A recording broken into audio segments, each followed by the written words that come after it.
Hola gente, ¿cómo están? Mi nombre es Jonas and welcome to my channel.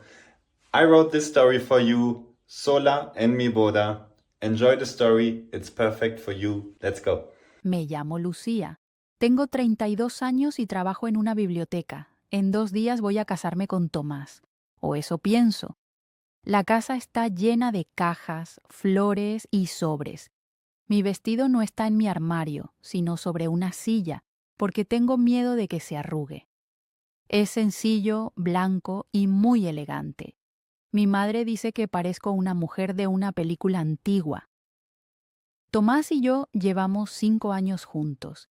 Él es abogado, habla bien, sonríe mucho y siempre parece seguro. Todos dicen que tengo suerte. Durante mucho tiempo yo también lo creo. Pero esa mañana, mientras preparo café, siento algo extraño. No es miedo normal, es como una pequeña piedra dentro del pecho. La boda no es en nuestra ciudad, es en un hotel cerca de un lago. Llegamos un día antes con algunos familiares. Mi madre revisa las flores, mi padre habla con el dueño del hotel, mi hermana corre de un lado a otro con una lista en la mano. Yo busco a Tomás. No está en la entrada, no está en el restaurante, no está en la habitación. Al principio pienso que está hablando por teléfono. Luego pienso que quizá salió a caminar. Después veo su chaqueta sobre una silla. Su maleta está abierta. Algunas cosas no están. Su camisa azul no está. Sus zapatos negros no están. Mi teléfono vibra. Es un mensaje. No puedo hacerlo, Lucía. Perdóname, no me busques. Miro la pantalla. No entiendo nada. Leo las palabras otra vez. No puedo hacerlo. Perdóname, no me busques. Y entonces el mundo se vuelve pequeño, frío y muy silencioso. Bajo al salón del hotel. Las mesas ya están preparadas. Hay platos blancos, copas brillantes y flores pequeñas en el centro. En una mesa está escrito mi nombre y el suyo, Lucía y Tomás. Lo miro mucho tiempo. Mi hermana viene hacia mí. Me pregunta qué pasa. Le doy el teléfono. Ella lee el mensaje y se queda pálida. Después llega mi madre. Luego mi padre. Todos hablan al mismo tiempo.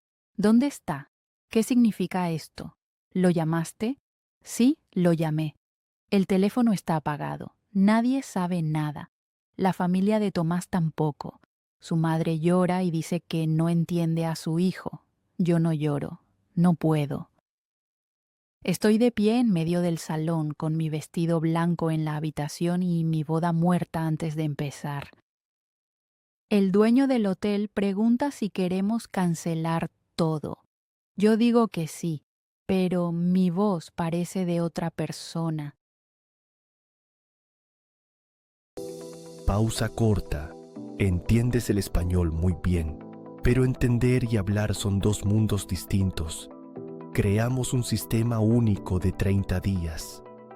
Es para personas como tú que viven en España o quieren venir y todavía no hablan. Nada de gramática aburrida. Solo 15 minutos al día. Reserva tu plaza ahora y recibe un 30% de descuento. El enlace está en la descripción. Expatly, where speaking becomes living. Al día siguiente vuelvo a casa con mi hermana. No hay boda, no hay música, no hay fotos, solo hay silencio en el coche. Mi hermana conduce. Yo miro por la ventana. Los árboles pasan rápido, las casas pasan rápido. Todo sigue viviendo, como si nada hubiera pasado. En casa encuentro regalos en la entrada, un juego de platos, una cafetera, toallas nuevas, cosas para una vida que ya no existe. Mi madre quiere quedarse conmigo, pero le digo que no. Necesito estar sola. Cuando la puerta se cierra, camino por el pasillo y entro en el dormitorio. El vestido está allí, blanco, tranquilo, casi inocente. No lo toco. Me siento en el suelo. Entonces sí lloro. Lloro por la vergüenza, lloro por la rabia, lloro porque todos saben que me dejaron, pero sobre todo lloro porque yo no sé quién soy ahora. Los días siguientes vuelvo a trabajar. La biblioteca es tranquila, los libros están siempre en su lugar. Eso me ayuda. Los niños vienen por la tarde y me preguntan por cuentos. Los ancianos leen el periódico. Algunos vecinos me miran demasiado tiempo. Sé que saben algo. En una ciudad pequeña, todos saben todo. Mi compañera Paula me trae té. No me pregunta mucho. Solo dice, estoy aquí. Eso me hace bien. Cada noche vuelvo a mi piso y como cualquier cosa. A veces pan, a veces sopa, a veces nada. Tomás no llama, no escribe. Una parte de mí quiere una explicación, otra parte tiene miedo de escucharla. En la biblioteca empiezo a quedarme más tiempo. Ordeno estantes antiguos, limpio cajas que nadie abre desde hace años. Necesito tocar cosas reales, papel, madera, polvo, cosas que no desaparecen con un mensaje. Una tarde encuentro una caja azul en el almacén de la biblioteca.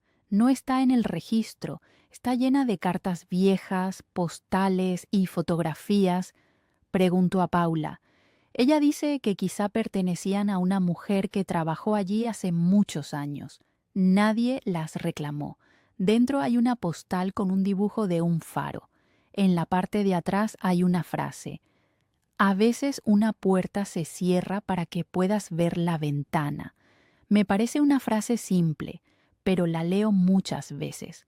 Al fondo de la caja encuentro una pequeña libreta. Las primeras páginas están vacías. Las últimas tienen recetas escritas a mano. Pan de limón, sopa de invierno, galletas de almendra. No sé por qué, pero llevo la libreta a casa. Esa noche leo las recetas como si fueran cuentos. Por primera vez en muchos días no pienso en Tomás durante una hora completa. El sábado compro limones, harina, huevos y azúcar. Quiero preparar el pan de limón de la libreta. No soy buena cocinera. Con Tomás casi siempre pedíamos comida. Él decía que cocinar quitaba tiempo. Pero ahora tengo demasiado tiempo. Mezclo los ingredientes lentamente. La cocina se ensucia. Mis manos huelen a limón.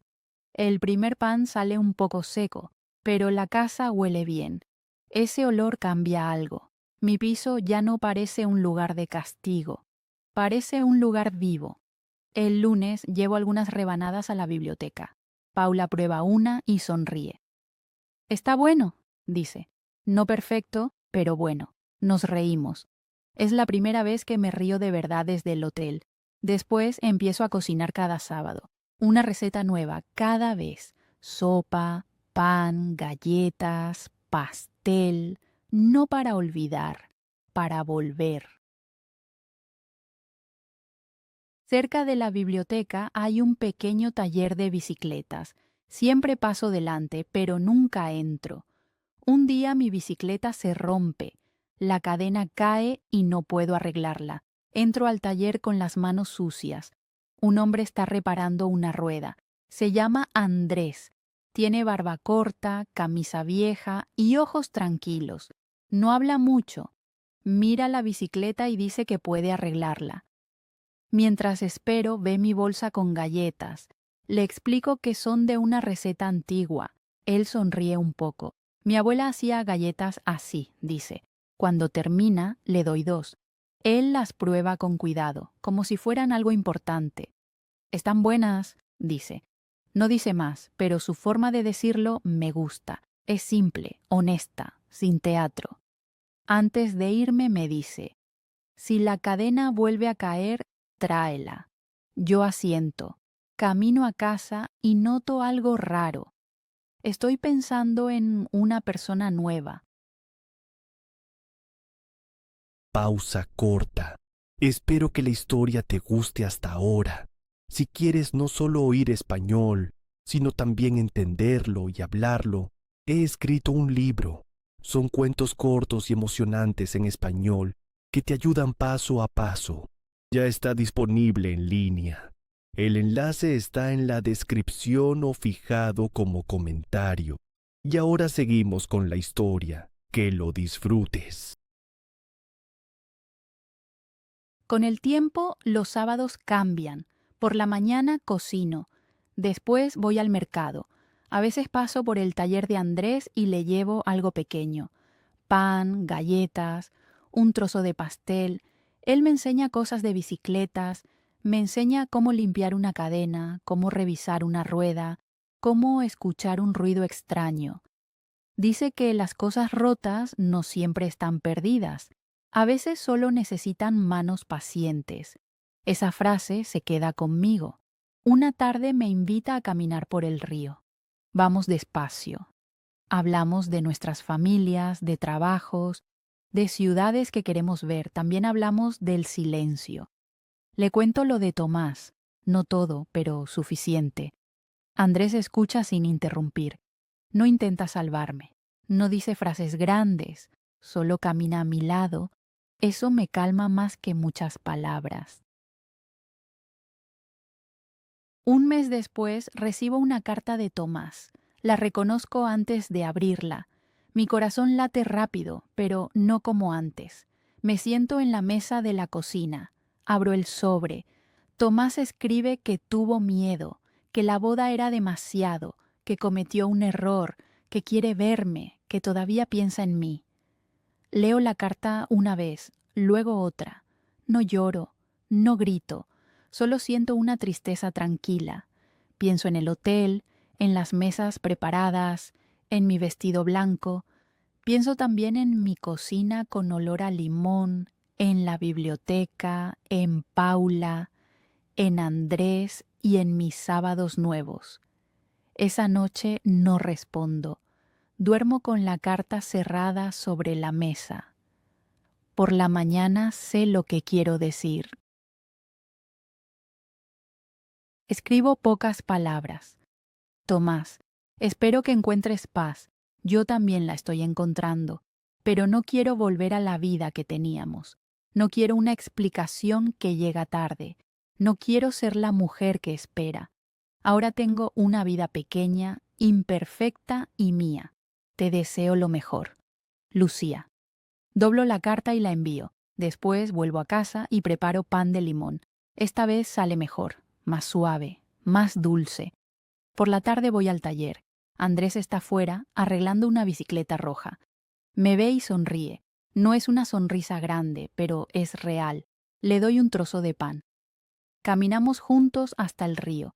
El sol baja lentamente. No sé qué pasará con Andrés. No necesito saberlo todo. Solo sé que estoy aquí. Respiro, camino, vivo. Y por primera vez en mucho tiempo, eso es suficiente.